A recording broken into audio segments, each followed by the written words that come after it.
The Lord who told me to anoint you as king of his people Israel. Now listen to this message from the Lord. This is what the Lord of heaven's armies has declared.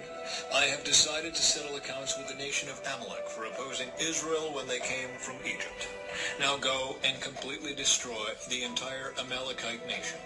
Men, women, children, babies, cattle, sheep, goats, camels, and donkeys. So Saul mobilized his army at Telaim. There were 200,000 soldiers from Israel and 10,000 men from Judah. Then Saul and his army went to a town of the Amalekites and lay in wait in the valley. Saul sent this warning to the Kenites: "Move away from where the Amalekites live, or you will die with them. For you showed kindness to all the people of Israel when they came up from Egypt." So the Kenites packed up and left. Then Saul slaughtered the Amalekites from Havilah all the way to Shur, east of Egypt. He captured Agag, the Amalekite king, but completely destroyed everyone else. Saul and his men spared Agag's life and kept the best of the sheep and goats, the cattle, the fat calves, and the lambs, everything, in fact, that appealed to them. They destroyed only what was worthless or of poor quality. The Lord rejects Saul. Then the Lord said to Samuel, "I am sorry that I ever made Saul king, for he has not been loyal to me, and has refused to obey my command." Samuel cried out to the Lord all night. Early the next morning, Samuel went to find Saul. Someone told him, "Saul went to the town of Carmel to set up a monument to himself. Then he went on to Gilgal." When Samuel finally found him, Saul greeted him cheerfully. "May the Lord bless you," he said. "I have carried out the Lord's command." "Then what is all the bleating of sheep and goats and the lowing of cattle I hear?" Samuel demanded. "It's true that the army spared the best of the sheep, goats, and cattle," Saul admitted. "But they are going to sacrifice them to the Lord your God. We have destroyed everything else."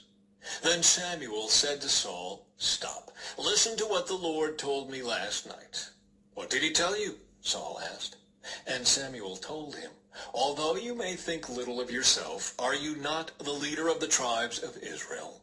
The Lord has anointed you king of Israel, and the Lord sent you on a mission and told you, 'Go and completely destroy the sinners, the Amalekites, until they are all dead.' Why haven't you obeyed the Lord? Why did you rush for the plunder and do what was evil in the Lord's sight?" "But I did obey the Lord," Saul insisted. "I carried out the mission he gave me. I brought back King Agag, but I destroyed everyone else. Then my troops brought in the best of the sheep, goats, cattle, and plunder to sacrifice to the Lord your God in Gilgal." But Samuel replied, "What is more pleasing to the Lord, your burnt offerings and sacrifices, or your obedience to his voice? Listen, obedience is better than sacrifice, and submission is better than rams.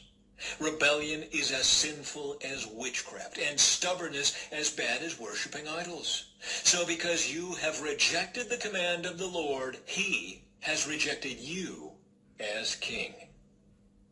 Saul pleads for forgiveness. Then Saul admitted to Samuel, "Yes, I have sinned. I have disobeyed your instructions and the Lord's command, for I was afraid of the people and did what they demanded. But now please forgive my sin and come back with me so that I may worship the Lord." But Samuel replied, "I will not go back with you. Since you have rejected the Lord's command, he has rejected you as king of Israel." As Samuel turned to go, Saul tried to hold him back and tore the hem of his robe. And Samuel said to him, "The Lord has torn the kingdom of Israel from you today and has given it to someone else, one who is better than you. And he who is the glory of Israel will not lie, nor will he change his mind, for he is not human that he should change his mind." And Saul pleaded again, "I know I have sinned, but please at least honor me before the elders of my people and before Israel by coming back with me so that I may worship the Lord your God." So Samuel finally agreed and went back with him, and Saul worshipped the Lord. Samuel executes King Agag. Then Samuel said, "Bring King Agag to me." Agag arrived full of hope, for he thought, "Surely the worst is over, and I have been spared." But Samuel said, "As your sword has killed the sons of many mothers, now your mother will be childless." Oh. And Samuel cut Agag to pieces before the Lord at Gilgal. Then Samuel went home to Ramah, And Saul returned to his house at Gibeah of Saul. Samuel never went to meet with Saul again, but he mourned constantly for him. And the Lord was sorry he had ever made Saul king of Israel.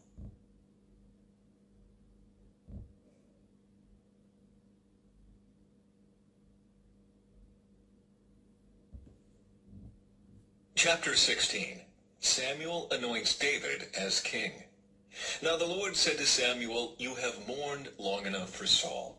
I have rejected him as king of Israel, so fill your flask with olive oil and go to Bethlehem.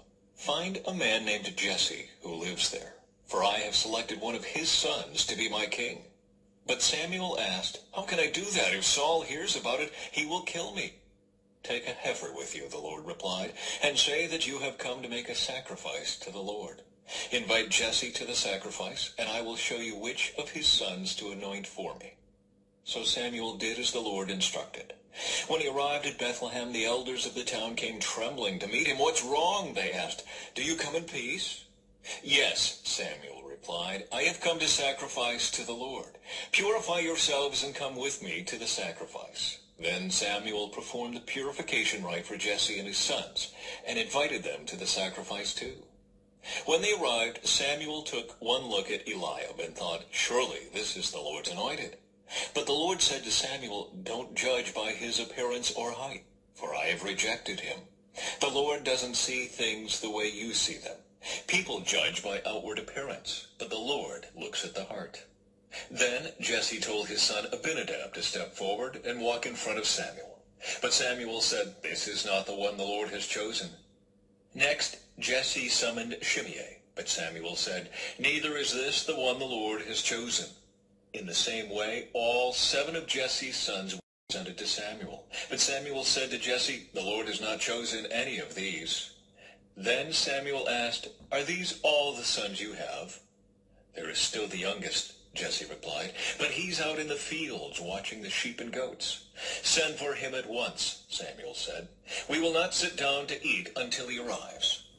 So Jesse sent for him. He was dark and handsome, with beautiful eyes. And the Lord said, "This is the one. Anoint him." So as David stood there among his brothers, Samuel took the flask of olive oil he had brought and anointed David with the oil.